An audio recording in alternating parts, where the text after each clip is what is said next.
Hello viewers, আসসালামু আলাইকুম। কেমন আছেন আপনারা? আশা করি ভালো আছেন। আমরা আজকে লোড নেওয়ার জন্য মাদার ভেসেলের গায়ে আসলাম। সাগর খুব উত্তাল থাকাতে অনেক আলাদ ছিঁড়ে গেছে। অনেক কষ্টের পর মাদার ভেসেলের গায়ে তেল লোড করার জন্য আসলাম।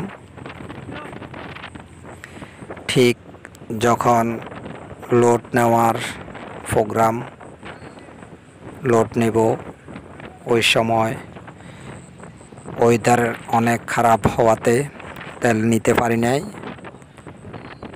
আপনারা ভিডিওতে দেখতে পাচ্ছেন কীভাবে 15 ফুট উপর পর্যন্ত পানি বাইখায় উপরে উঠতেছে।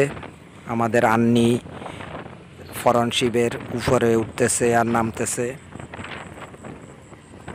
যাই হোক, আপনারা ভিডিওটি দেখে আমাদের জন্য দোয়া করবেন। আশা করি আগামীতে আরও ভয়াবহ রুলিং নিয়ে আপনাদের কাছে আসব। পরের ভিডিওতে আপনাদেরকে দেখাবো কিভাবে স্পিডবোট সাগরের মাঝখানে রুলিংয়ের মধ্যে দোল খায়।